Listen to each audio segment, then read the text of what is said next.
కూటమి ప్రభుత్వం అధికారంలోకి వచ్చి దాదాపుగా సంవత్సరం పూర్తయిపోయింది.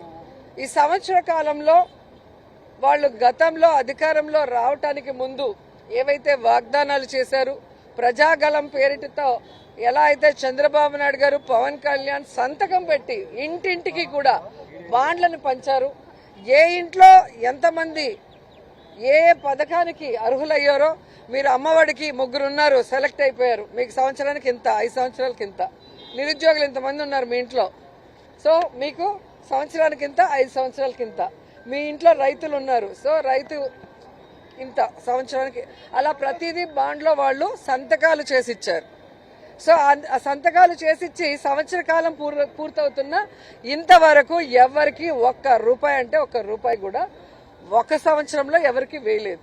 మొన్న పొదిలీలో జగన్మోహన్ రెడ్డి గారికి వచ్చిన ఆ జన సమూహాన్ని, జన సునామీని చూసి భయపడి రాత్రికి రాత్రి జీవోని తయారు చేసి తల్లికి వందనం అని చెప్పి మాట్లాడారు. కానీ జగన్మోహన్ రెడ్డి గారు ఇచ్చిన 84 లక్షల మంది తల్లులకి ఇవ్వలేని వాళ్ళు ఇక 2 ఉంటే 30, 3 ఉంటే 45 ఎలా ఇస్తారో 45,000 మీరే ఒకసారి ఆలోచించాలి. సో ఈ రోజు ఒక కార్యక్రమాన్ని జగన్మోహన్ రెడ్డి గారు ఇంట్రడ్యూస్ చేయడం జరిగింది.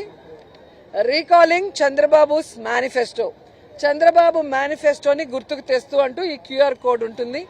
దీన్ని వాళ్ళ ఫోన్లో వాళ్ళు ఓపెన్ చేస్తే చంద్రబాబు నాయుడు, పవన్ కళ్యాణ్ గారు ఎన్నికల ముందు ఏం చెప్పారు, 2024లో వాళ్ళ అధికారంలోకి వస్తే జూన్ నుంచే ఏమేమి ఇస్తాము అని వాళ్ళు మాట్లాడారు. అండ్ ఏ ఆంక్షలు లేకుండా ప్రతి ఒక్కరికి కూడా మేము అందజేస్తాం, మేము ఇచ్చిన మేనిఫెస్టోని అని చెప్పడమే కాకుండా జగన్మోహన్ రెడ్డి గారు ఇచ్చినవి కూడా మేము కంటిన్యూ చేస్తామని చెప్పి ఈరోజు ఈ రాష్ట్రంలో ఉన్న ప్రతి ఒక్కరిని ఎలా మోసం చేస్తారో ప్రతి ఇంటికి తీసుకెళ్లే కార్యక్రమాన్ని ఈరోజు శ్రీకారం చుట్టడం జరిగింది. సో దొంగ మాటలు, దొంగ మేనిఫెస్టోలు చూపించి కూటమి ప్రభుత్వం ఎలా అధికారంలోకి వచ్చిందని ఈ రోజుకి కూడా ప్రతి ఒక్కరికి ఆశ్చర్యం. ఎందుకంటే దాదాపుగా 40% ఓటింగ్ జగన్ గారికి ఉన్నప్పుడు వీళ్ళు ఎలా అధికారంలోకి వచ్చారు, జగన్మోహన్ రెడ్డి గారికి ఎందుకే 11 సీట్లు అనేది చాలా మందికి అనుమానాలు. ఎందుకంటే ఎన్నికల రోజు ఎంత ఓటింగ్ పోల్ అయింది అన్నదానికి, కౌంటింగ్ రోజు పోల్ అయిన దానికి దాదాపుగా 43 లక్షల ఓట్ల డిఫరెన్స్ ఉంది. దాన్ని ఎన్నికల కమిషను ఎంక్వైరీ చేయాలి, అలాగే కోర్ట్స్ కూడా దీన్ని చూడాలి. అంటే 10 రోజుల్లో జీవో ఇచ్చి 6 నెలలు ఉండాల్సిన ఈవీఎంలను డిస్ట్రాయ్ చేసిన విషయం అందరూ కూడా గుర్తుపెట్టుకున్నారు. సో ఈ మధ్య జగన్మోహన్ రెడ్డి గారు రాప్తాడు కానీ, పొదలి కానీ, తెనాలి కానీ, సత్తెనపల్లి వెళ్ళినప్పుడు ప్రజల ఆయన మీద ఉన్న అభిమానాన్ని కళ్ళారా చూసిన కేంద్రం వరకు అందరూ కూడా ఇది ఈవీఎంల విజయమే, ఇది కూటమి విజయం కాదు అనేది అర్థం చేసుకున్నారు. అందుకే ఈరోజు కూటమి ప్రభుత్వంలో ఉన్న వాళ్ళకి భయం వేసి జూన్ 18లో అది ప్రైవేట్ వెహికల్ కింద ఆయన పడ్డాడు, కానీ ఏమీ జరగలేదు. ఆయనకు ఒక సైడ్ కొంచెం స్వల్ప గాయాలైతే 108లో హాస్పిటల్కి పంపించామని చెప్పి యాక్సిడెంట్ చేసిన ప్రైవేట్ కారు నెంబర్ని డిస్ప్లే చేస్తూ ఆ కార్ని సీజ్ చేయడం కూడా జరిగింది. మళ్ళీ జూన్ 22కి ఎలా మారింది, జగన్మోహన్ రెడ్డి గారు కారు కింద ఒక తలకాయ దొల్లినట్టు వాళ్ళు ఒక వీడియోని సోషల్ మీడియాలో రిలీజ్ చేసి దాని మీద షర్మిల గారితో, పయ్యావుల గారి కేశవతో, అలాగే చంద్రబాబు నాయుడు గారు హోంమంత్రి ఎలా మాట్లాడిన తర్వాత ఎస్పీ గారు అవును జగన్ గారి కారు కిందే జరిగింది అని మాట్లాడారు. అంటే మీరు అర్థం చేసుకోవాలి, ఇదంతా కూడా జగన్ గారికి వస్తున్న జన సపోర్ట్ ని చూసి జలసీతో చేస్తున్నదే. ఈ రోజు వరకు Z+ కేటగిరీ ఉన్న జగనన్నకి ఒక మంచి బుల్లెట్ ప్రూఫ్ వెహికల్ ఇవ్వరు, పోలీస్ ప్రొటెక్షన్ ఇవ్వరు, రో పార్టీ ఇవ్వరు. సో ఎవరిది ఫెయిల్యూర్ ఒకసారి చెప్పండి. నిన్న ప్రెస్ మీట్లో ఆవిడ చెప్తుంది చాలా గొప్పగా, హోంమంత్రి కందుకూరులో అంటే 8 మంది చనిపోగానే అయ్యో పాపం అని చంద్రబాబు నాయుడు గారు పరిగెత్తుకుంటూ వెళ్ళి అందరి ఇండ్లలో పరామర్శించి ఆయన సొంత డబ్బులు ఎక్స్గ్రేషియా ఇచ్చాడంట.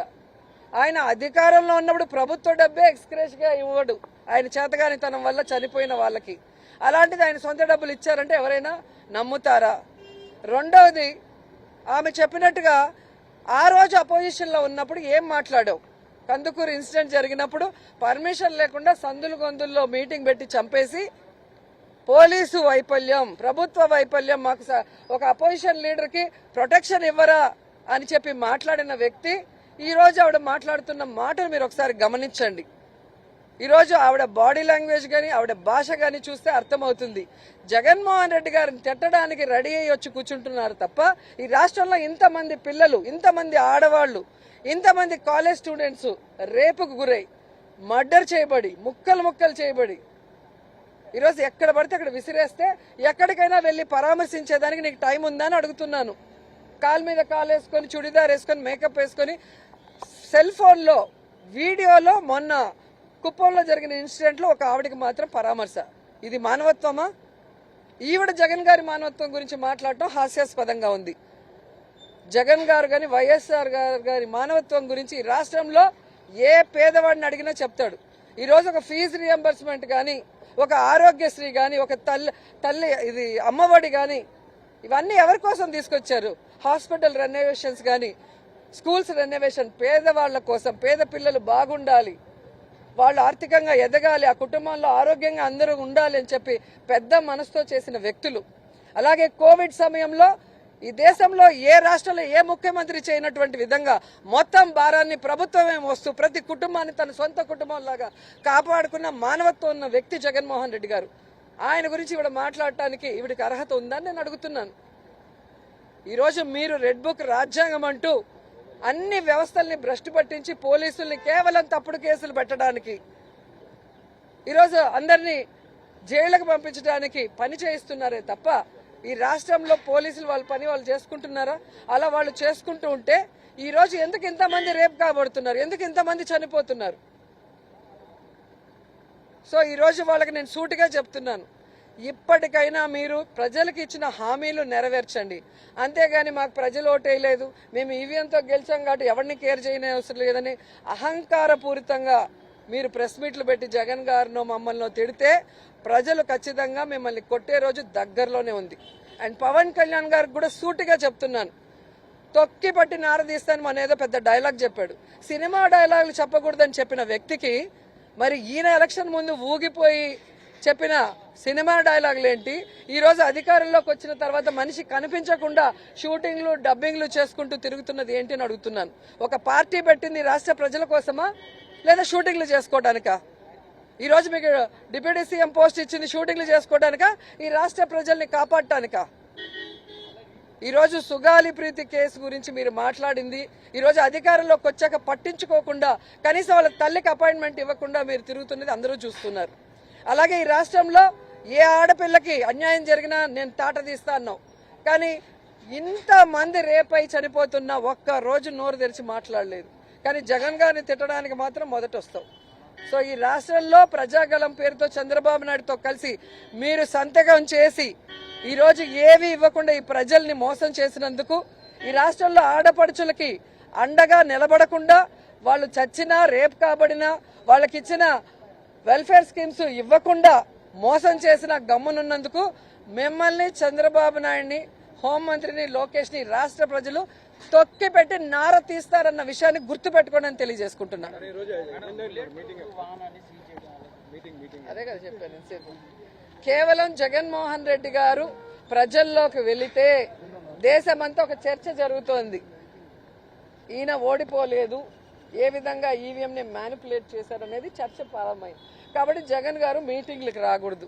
సో గతంలో వెళ్ళిన ప్రతి మీటింగ్లో మీరు చూస్తే రాప్తాడ్లో కానీ, పొదిలీలో కానీ, తెనాలిలో కానీ, సత్తెనపల్లిలో నాయకుల మీద, ఇన్ఛార్జీల మీద కేసులు ఎలా పెట్టారో మీరు చూశారు. సో అవి కూడా దాటి ప్రజలు ఆయన మీద అభిమానంతో పరుగులు తీస్తుంటే ఇక లాస్ట్కి ఒక ఏఐ వీడియోని తీసుకొచ్చి కరెక్ట్గా తలకాయ ఆ టైంలో కారు కింద నలుగుతుందని ఎవరికి తెలుసండి? ఫ్రేమ్ అక్కడ పెట్టుకొని ఉన్నారు, ఇలా ఇలా రొటేట్ అవుతున్నట్టు. మరి ఆ ముందు వీడియో ఏది, ఆ తర్వాత వీడియో ఏదని నేను అడుగుతున్నాను. మరి అన్ని ఛానల్స్లో ఆ వ్యక్తి స్వల్ప గాయాలతో లేచి కూర్చొని తర్వాత అంబులెన్స్ ఎక్కెళ్ళింది ఉంది కదా, మరి అంబులెన్స్ ఎక్కిన వ్యక్తి చనిపోయాడంటే ఎవరు చంపారో, ఈ కూటమి ప్రభుత్వంలో ఏ పెద్దలు చంపారో బయటికి రావాల్సిన విషయం ఉంది. సో అది రాకుండా ఈరోజు వాళ్ళు బుల్లెట్ ప్రూఫ్ వెహికల్ తీసుకుపోయి ఏదో చేయాలనుకుంటున్నారు. ఈరోజు బుల్లెట్ ప్రూఫ్ లేకపోయినా, మీరు పోలీసులు రోప్ పార్టీలు పెట్టకపోయినా, జగన్మోహన్ రెడ్డి గారు ప్రజలకు ఒక సమస్య అంటే ఆయనను ఆపే తరం ఎవరి వల్ల కాదు. అలాగే ఆయన వెనక పరుగులు తీసే ఆయన అభిమానులు, వైఎస్ఆర్ అభిమానుల్ని ఆపే తరం ఎవరి వల్ల కాదు అనేది తెలుసుకోండి. మేడం, జగన్ గారు డైరెక్ట్ గా నిరసనలో పాల్గొనట్లేదు అనే విధంగా టీడీపీ అనేకసార్లు విమర్శ చేస్తుంది. ఈ రోజు ఆ నిర్ణయం కూడా తీసుకున్నారనే ఒక్కడికైనా ఇక్కడ ఇల్లుందా అని నేను అడుగుతున్నా. 4 సార్లు ముఖ్యమంత్రి అయ్యాడు చంద్రబాబు నాయుడు, ఇల్లుందా? పవన్ కళ్యాణ్కి ఇల్లుందా? ఏ లీడర్కి ఉంది చెప్పండి? షర్మిలమ్మకి ఇక్కడ ఇల్లుందా? జగన్మోహన్ రెడ్డి గారికి పులివెందులో ఓటు ఉంది, ఇల్లుంది.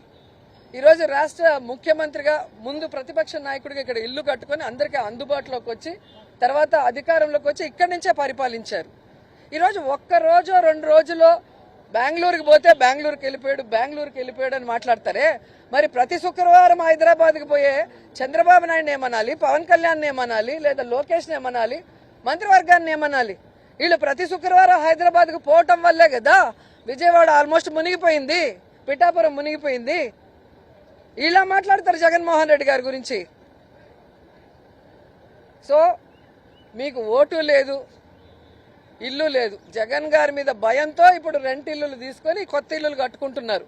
ఓట్లు అక్కడో ఇక్కడో పెట్టుకున్నారు. ఏ నియోజకవర్గాల్లో నించుంటామో మీకే తెలియక ఎక్కడో పిఠాపురం నుంచి విజయవాడలో ఓటేసినారు పవన్ కళ్యాణ్, మీరు చూశారు. అంతకుముందు ఎక్కడేస్తారో చూడండి. చంద్రబాబు నాయుడు 4 సంవత్సరాలుగా ఎక్కడ వేస్తున్నాడో చూడండి. 4 సార్లు ముఖ్యమంత్రి అయ్యాడు కదా. సో 20-25 ఇయర్స్గా ఎక్కడ ఓటేస్తుంది ఆ ఫ్యామిలీ చూడండి. వాళ్ళకి ఈ రాష్ట్రం మీద ప్రేమ లేదు, ఈ రాష్ట్ర ప్రజల మీద ప్రేమ లేదు, కేవలం అధికారం మీద మాత్రమే వ్యామోహం. ఒక జగనన్నకి, వైఎస్ఆర్ గారికి మాత్రమే రాష్ట్ర ప్రజల మీద గౌరవం, ప్రేమ, వాళ్ళకి మంచి చేయాలన్న ఆలోచన ఉంది. కాబట్టే వాళ్ళ ఓటు కడపలో ఉంది, వాళ్ళ ఇల్లు కడపలో ఉంది. అది చాలు కదా.